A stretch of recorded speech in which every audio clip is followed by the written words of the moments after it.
morning, afternoon, evening, depending on where you are on this great planet. Welcome to Sunday Sermons. We're going to try to do a little intro here, monologue, before I dive into something a little deeper. Give me some feedback too on what series you want me to bring back the most. You want me to do some more deep dives on some of those labels that we haven't touched on yet?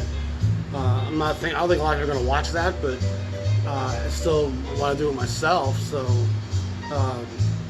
there's just a lot of cool little sub-genres we dug into, and give me some feedback on some of that stuff. Sunday Sermon.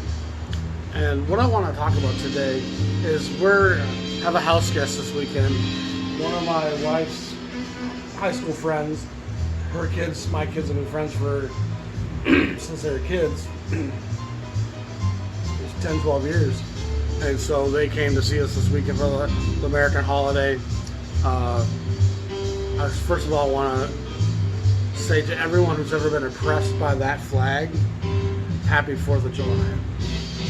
You know, it's ironic how the flag that's supposed to mean freedom and celebrate so much of what freedom's supposed to be about is, to a lot of people around the world, the flag is tyranny and symbolic for a capitalist infrastructure that's creating a lot of injustice everywhere.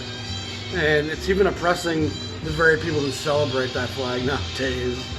I didn't say nothing yesterday about it because, it's their day, it's their holiday. Good for them. But nationalism will disappoint you. You know what I mean? Don't put your faith in that. Don't live to be an American, Chinese, Italian, whatever. Be human. If you put too much value in something that you're not, it will eventually disappoint you and reveal what it is and who it's for. And it ain't for us. It's not serving us. There's actually nations that serve its people far greater than we do. We don't provide education and health care for people anymore. That stuff's been set aside. And I'll be surprised if they send the kids back to school at all. I'm sure they could find a lot better things to do with those billions of dollars. Let's just leave them homeschooled. The rich kids will still have school in their private schools. I think they've been trying to destroy the public school system in this country for the last 10 years, maybe longer. And they've certainly been adjusting the curriculum ever since the Second World War. That every decade it gets more and more removed from history, removed from context. It lives in this bubble that leads Americans to seeing the history of the world as the history of America, and it's getting stronger and stronger. I've said this before, but I have a friend who once asked me, DJ Dan, you think you're so smart? Answer me this. If America is really only 250 years old like you say it is, why is it 2008? Think about what he's saying. Why does the calendar not match up with the history of this nation? Is the calendar wrong? What happens in those years before America? I had to remind him that Christopher Columbus, Jesus Christ, the pharaohs, all happened before America did. Most of the history of humanity happens before America does. Most of the history of this planet happens before humans do. The reality that we're a part of is so much grander than the society we slice ourselves into. And society becomes more and more ingrained and entrenched in people when they remove education. We become more and more wrapped up in that. Anyway, we have a house guest this weekend. And we were just kind of hanging out, relaxing, doing the pool, barbecuing, the whole thing, And I managed to make my episode yesterday while they went out doing some kayaking. And everyone's still sleeping this morning, so I'm getting my Sunday church in with y'all. And she ends up asking me last night after she had a couple cocktails, our guest, why do you love jazz so much? Why'd you end up there? And it comes down to one thing, and I can really, I just did an episode on why I love jazz. There's a lot of things about it that are incredible to me. But the one thing I think that's most important, and if I had to sum it up with this one thing, it's the joy. It's positive. It's encouraging. It's about a people who overcame great obstacles, empowering me to overcome my little hills, my small obstacles. And it's not a music that ever feels sorry for itself. And I think one of the issues I have with Miles Davis is he's the one cat at times where I think he's in his misty, moody melancholy. There's a feeling sorry for himself. And I think it comes from his middle class upbringing where he was no N-word. And so he's a little bit pouty at times in what he's expressing because he shouldn't be lumped in with all that. And in the eyes of white America, no matter how much money you got, you're still going to be that. Jay-Z, get over that line. Doesn't matter. If you haven't ever seen that Jay-Z video for 444, it's a really powerful video. They use kind of old Disney Negro characteristics, exaggerations in cartoon form. And he kind of animates this black history in a very neo-offensive kind of way. You know, it's in a way that if a white guy did that, he would be crucified. But he's using all the old characteristics and the exaggerated lips and the whole Negro, you know, perception of how they looked in cartoon 100 years ago. And he says some really powerful things in that song. There's a maturity on that track that Jay-Z has never really illustrated in all us talking about diamonds and Rolex, yachts and jet skis. He finally kind of got married, had kids. His life, his eyes opened, and his message changed. But there's a joy to this music that I think is super valuable. And it's a balm, a medication, an aid. It keeps me humble. It makes me realize that out of the greatest struggle, you can find diamond. And in fact, it's really the pressure of the struggle that creates the diamond. And I wrote this song called Diamonds. And the whole point of the song is there's so much glorification of diamonds, ice, in today's culture. And most people who sing about diamonds don't own diamond mines, so why are you selling diamonds? You know, but the song I wrote was, I hope that the diamonds that you end up valuing ain't just really cold. And that the diamonds you should have been mining, spirit, soul, consciousness, family, truth, honesty, relationships, friends, that's the diamonds we should be looking to value. The diamond thing for me across the board is kind of gross. And I had an issue even buying a wedding ring because it's like, that rock is a rock, and yet we coat them in blood. We fix the price diamond. I'm not even going to get into that. But the joy of jazz, the overcoming nature of it, the power of it, few people embody that quite like Duke Ellington. But this is a fantastic record.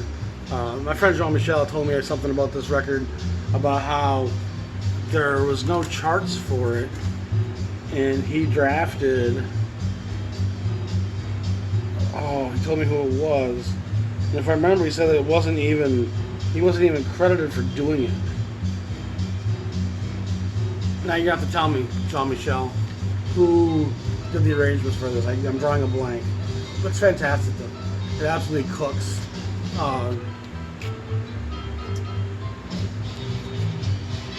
I just think that when we dig into the heart of this music, from Armstrong to Charlie Parker, Dizzy Gillespie, even Thelonious Monk, there's a great joy. I think Mingus, in spite of his demons, when he's shouting and feeling it, that's a joy. And it kind of teaches us the importance of art. It's that counterbalance to history. It's that opposing voice saying, you know, what the history books are telling y'all ain't the whole story. Because they just have fucked up shit to us, but We cool. We over it. We're dealing. But they ain't telling you the truth. Because they did some fucked up shit to us. You know? But it's because of that fucked up shit that we got the freedom that we found. And the irony of it is, it's the freedom of this music that enticed the white listener in. And the white oppressor, in a very general kind of way, is one of the least free people on this planet. If I have to constantly remind you 5 times a day how free you are, you're probably not. You know? If I gotta keep saying, oh, you're not hungry, you're probably starving. If I gotta keep telling you, oh, you're free, look how much freedom you got, there's probably quite a bit of box built around my ass that I can't get out of. And freedom, on a lot of levels, can be measured in fear. You know? And boy, there's no question in my mind the fear that the average American lives in today is greater than anybody else in this country, in this world. That American clutching his AR-47, whatever the fuck it is, AR-14, I can't even think what it is right now. That assault rifle, talking about ain't taking my freedom from me. First of all, I ain't got shit that nobody anywhere in the world will want to take from him. His beat up pickup truck, his trailer home, you know, his broke down TV set, his microwave oven. Ain't no one coming for your Walmart shit, dude. Your Cheetos are safe. But his freedom has him afraid of the Russians, afraid of the Chinese, afraid of the Muslims, afraid of the gays, the Mexicans, the blacks, the libtards, those city people. It's insane how disconnected they are from the global community and how ignorant they've become of that global community, and how, due to that very fact, they've been persuaded to be afraid of all the things they don't know. And again, we can only fear the things we don't understand. That's the whole principle of fear, the unknown. And when so much of the world is unknown to us, even the inner city that we never traveled to because we've been taught to be afraid of it, with all its damn museums, libraries, books, and cultural centers, don't you go there. Because you're going to go get an education on us, and we've been trying real hard to keep you from that. Like, the average American family doesn't go to Rome, Venice, or Paris. They go to Vegas to see an artificial simulation of that. They see Egypt in Vegas. The Far East in Vegas. They get this watered down plastic assimilated version of the world's great tourist spots. All without the inconvenience of the global mindset that they would get if they actually went there and communicated with other humans and saw just how the same to us as they are. But as long as we're seeing a facsimile of the great Thebes and Memphis temples, we're not really grasping the humanity of the Egyptians and our link to them. That's all design. It's all design. Go to Vegas. You can fly there for next to nothing. And sure, they want you drinking, eating, casino, and shopping, but it's also do it here. Keep your mind, criminal minds. Danger's at the door. You watch enough American TV, you're scared of everybody with a white van. There's more sexual predators in our mind's perception from TV, and serial killers from mind's TV, that everyone's afraid to open the door. We're afraid to go to anybody's basement. Jazz music is joy. Jazz music is a place I can bathe and come out relaxed, happy, connected, perception. I feel connected to a greater cosmic humanity, understanding, because jazz is informing me of not just this dynamic here in the last century and a half, but the hundreds of years that are connected to slavery, the hundreds of years that are connected to this economic system, the leading back to the time of Christ, leading back to the origins of the Jewish tradition, the Muslim tradition, the even Far Eastern traditions.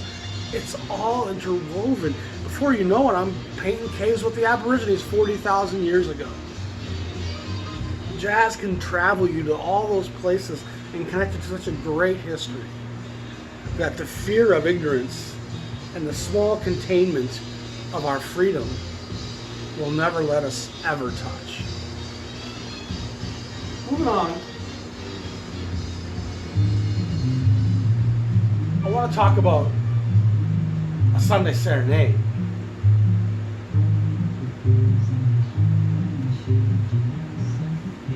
The wonderful Stan Getz, Joao Gilberto, Antonio Carlos Jobim, and then Astrud. And we're going to talk about Astrud today. And Astrud, of course, was Joao Gilberto's wife. And they weren't married for long. And I believe she had an affair with Stan Getz while they were still married. And then they actually got divorced. And she lived in America and France for a while as well. But we're not going to talk too much about that aspect of it. What I do want to touch on is she was born in Bahia on the Atlantic coast, well north of Sao Paulo, Rio de Janeiro. Bahia is this beautiful state with these gorgeous coastlines, Atlantic rainforests, lagoons, and coconut groves. There's just a lot of really beautiful state parks. There's this wonderful plateau region on the interior. The capital is Salvador. The Bay of All Saints, I think is what the bay is called, the Bahia in Salvador, where it was first settled. It was settled with black slaves, sugarcane slaves. It's a super beautiful region, just gorgeous. And Bahia has its own culture and kind of interesting culture within a culture of Brazil. And it was one of the last regions to join the Brazilian Federation, had loyalties to Portugal through some of its richer business merchants and slave traders. Out of the same milieu comes music. And she migrates eventually to Rio and hooks up with this bossa nova movement that's happening. But she mostly sings at home with Joao, and they sing together on a lot of great songs. And Joao becomes aware of Stan Getz fairly early on. And American musicians like Getz would have been in Brazil. Brazilian music would not have been in America very much at this point. What's cool about this record is actually a DJ promo copy. So there's an edit there for the radio, and then here comes the rest of the track. I have a regular version as well, but this one's kind of fun to play at times. I think there's some interesting words in here that I'm actually going to use someone else's words, which I don't do very often. But this is the words of Stan Getz. And he says, Paul Hindemith often expressed his disbelief in abstractions in music. Music should concern the making of music, not the speculative transcending of its limits. The ear, he said, should remain the first and last court of appeal. The songs of Joao Gilberto and Antonio Carlos Jobim came to America like a breath of fresh air. Their music arrived here at a time when anemia and confusion were becoming noticeable in our music to anyone who knew enough to be concerned. The desperate craze for innovation had been overextending itself. Innovation has its limits. Innovation has parameters. And you can innovate the functionality out of a vehicle if you start putting wheels where they don't need to be wheels. And making a 5-wheeled car or a 3-wheeled car just to be innovative, you're fucking dumb. There's a ton of things you can do to be innovative, that don't mean you've improved anything. And I think a lot of times in this period of jazz, the innovation was driving itself, and everyone was just trying so hard to become the next sound and ignoring what it sounded like, which is kind of a sad irony. I'm going to continue here reading some of this. Jazz literature was becoming increasingly pompous, complex, and chauvinistic, theorizing and analyzing itself into a knot. Musical groups were disintegrating into an everyman for himself egomania. Soloists and sidemen were engaged in endurance tests of repetitious and or outlandish endeavors. Sometimes they lost the audience. Worse, they often lost musical contact with one another. These are things I've talked about in the avant-garde and the free movement and some of the claustrophobic cacophony that's to come later in the 60s. Getz is already saying in 63, this is happening. He's already starting to say, I don't like some of the places this music's starting to go. And a discerning minority of greats and true jazz aficionados everywhere remained in a state of apprehension concerning this questionable trend. Was it inevitable that jazz would lose its initial charm in the process of growing up? Did approaching maturity herald the eventual loss of the refreshing qualities which kept jazz apart from the other traditional music? Then came the music of these Brazilians, with an impact such the same as the one caused by the child's classic comment in H.C. Henderson's The Emperor and His New Clothes. For nothing else, the music world is indebted to them for exposing the Emperor in all his nakedness. Thus, the ultimate making of this record was inevitable. We discovered an indestructible bond between us.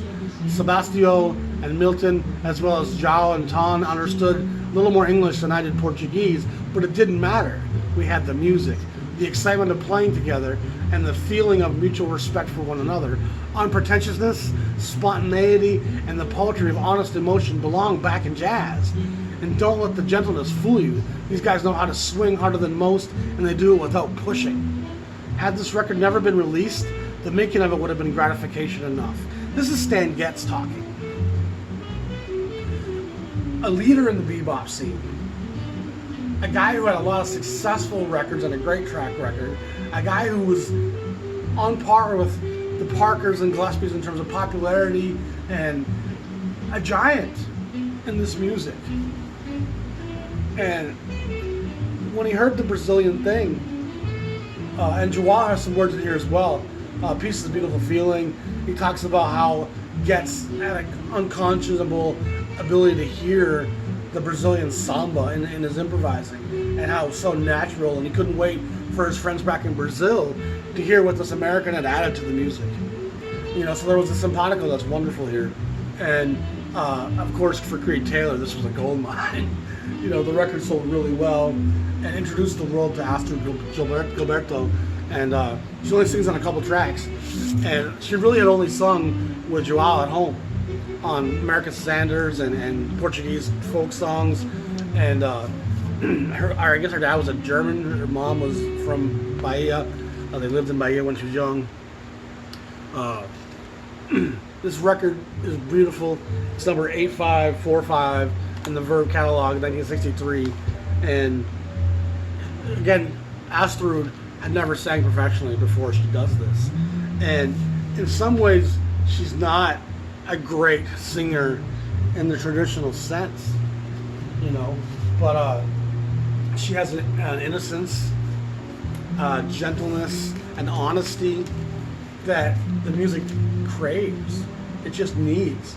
And there's a lot of stuff going on in Bossa Nova. And Verve, if you've never seen my Bossa Nova episode from a couple months ago, you should look it up. Verve is at the forefront of all the Bossa Nova stuff that's happening. It leads Verve to give Astrud some more stuff here with the new Stan Getz Quartet. This is Carnegie Hall, if I remember. No, it's at the Cafe A Go-Go, Greenwich Village, August 19, 1964. This is a beautiful pressing of this. There's just gorgeous. This is the kind of stuff I play at my gigs quite a bit. It's just melancholy, you know. It smells of lavender and spring flowers. You know, I mean, music shouldn't smell. This smells. You know, lilac bush, scratch and sniff, lilacs. It's effervescent. It's a spring day. This is a great record and should be part of people's collections. And that kind of leads Creed Taylor to saying, you know what, Astrud? I got enough faith in what you do. I'm going to give you a series of records of your own. And I'm not going to say any of them are brilliant. That's not the intent.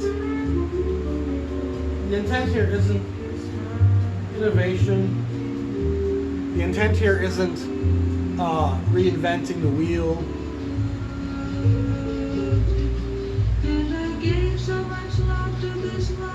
The intent is that kind of almost monochromatic voice of hers.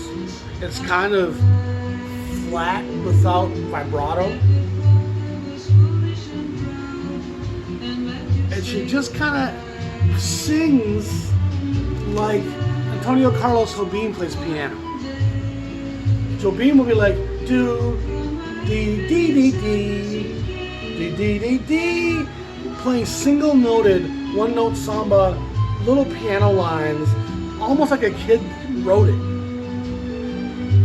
He's not playing arpeggios, he's not playing full chords, he's going ding, ding, ding, ding, ding, one note at a time.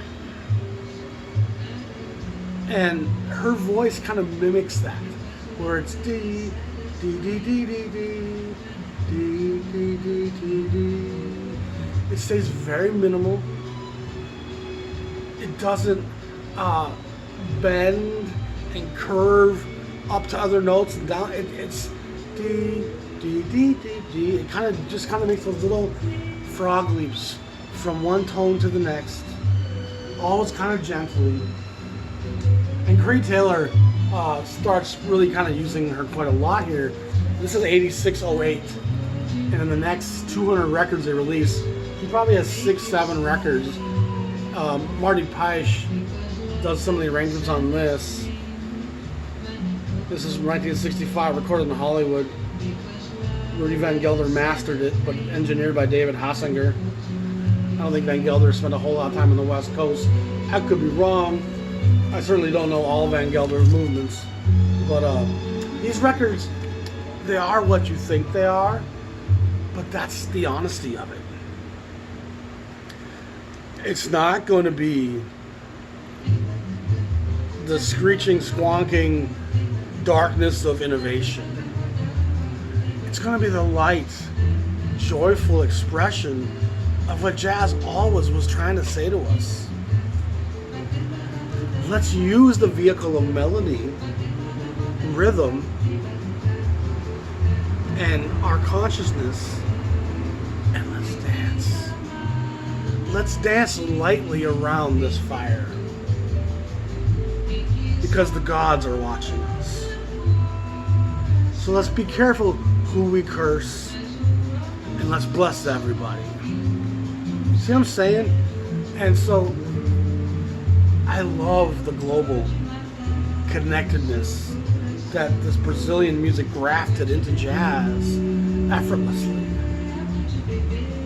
And Getz and other players who really embrace this music, Bob Brookmeyer, they really capture some of the initial melodic moments that are the joy in jazz. She continues making these great little records.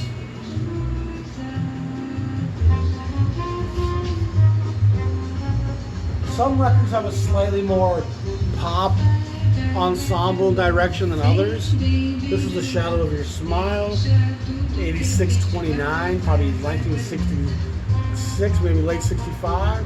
Recorded in 65.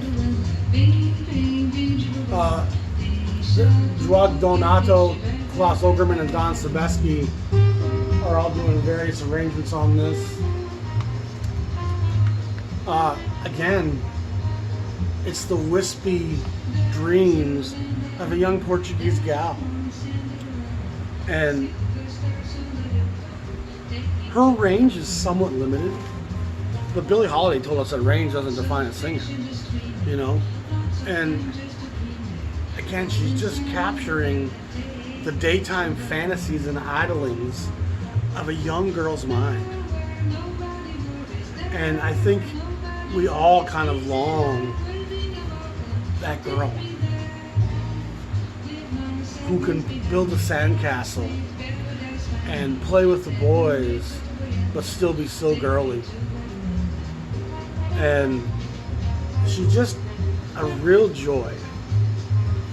This Gil Evans produces this next one, I Look to the Rainbow, and there's some variation on some of these records.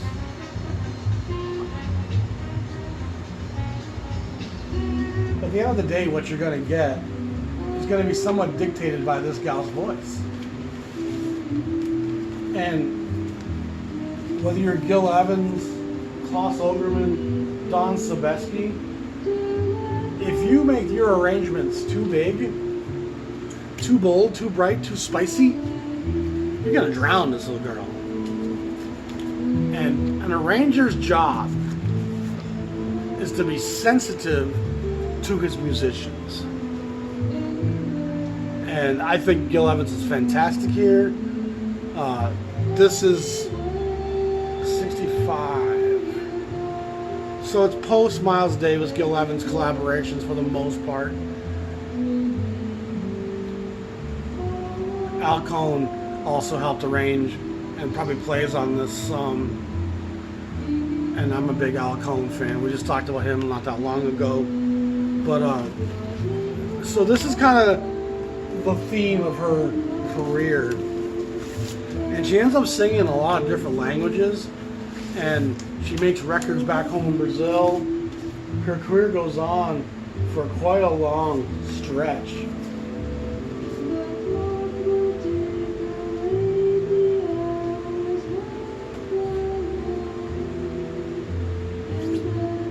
And then one of the most fun songs of this era is this fantastic track with Walter Wanderley Trio.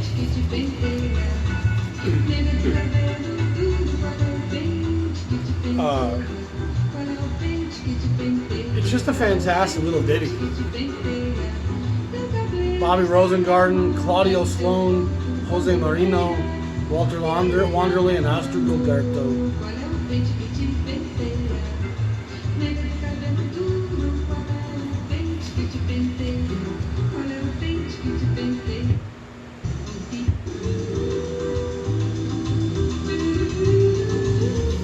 Played at so many of my gigs over the years.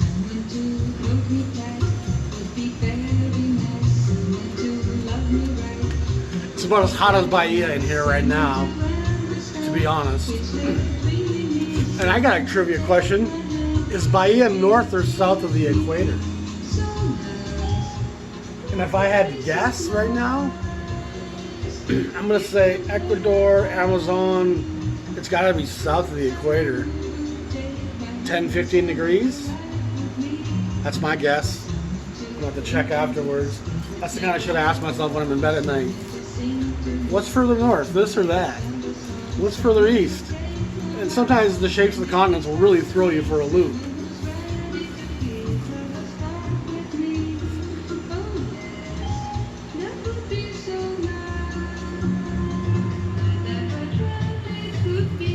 Beach Samba, another wonderful record by her. I was in Oregon on this one. Creed Taylor must have been loving all this. This has got arrangements by Don Sebeski and Amor Deodato, who's a Brazilian himself, engineered by Van Gelder. It's got a huge, huge list of musicians. Woodwinds, trumpets, trombones, French horns, big, big band. But Again, it's light, effervescent, summer wind, sea sand. That trombone was beautiful. The trombone actually has a bit of a revival in the bossa nova movement. This is Windy, where she does that song, of course. And who does the song Windy originally? I think it's one of those folk groups. I like the song, actually. It's kind of campy, but this is probably from '67 now. And she's kind of, they're starting to wrap it up. Verve's starting to run out of steam. 87, 76. And by this time, jazz has changed dramatically. Arranged and conducted by Albert Gargoni, Italian sounding fella.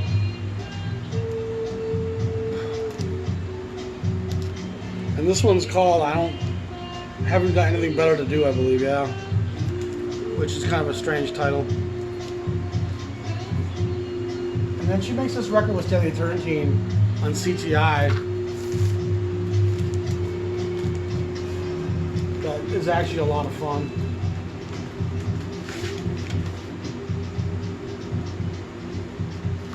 And for the most part, if I see her records and I don't have them, I grab them up until about 1970. And this one's probably 1971, 72 actually. And of course, Creed Taylor as well. And it's got the classic kind of CTI, Ron Carter on the bass. It's got a number of guitar players. Deodato's on the budget piano. Turrentine, Stanley Turrentine, of course, Hubert Laws. So a lot of CTI stalwarts are on this record. And it's a nice session. But as the 70s moves on, she does stuff like this. And the production here becomes kind of more pop, R&B, Brazilian jazz. And I wasn't crazy about this record. I haven't put it on in a long time. It was number 3,528 in my collection back when I used to do that. So that means I bought this probably back in 97 or 8. Oh my God. Where do the years go?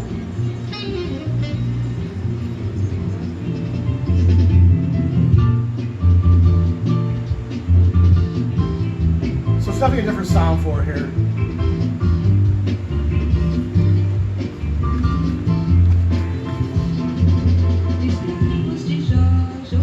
Deodato's still part of this. Ron Carter's on it. Mickey Roker. Anyway, it's a British pressing. I'm not sure what label this came out on originally. Perception, it says here. Maybe it was Perception. I like this better than I remembered, actually. It was different when I first heard it. I thought it was way too poppy, but it's actually not as bad as I remembered at all. But this is a nice little collection as well. Astrud Gilberto, just a collection, import, and it covers a lot of her classic era. So if you find any of that stuff by her, it's always worth digging into. She's a lot of fun. She's just kind of a gold mine of happiness. And as Sunday Sermon told us, the joy in jazz is why we jazz. It's about that joy and that reminder of no matter how shitty shit is, we've been there, we've seen it worse. Let's have a good time right now. Shall we celebrate? Let's get a dance on. Y'all be safe, have a great day, peace.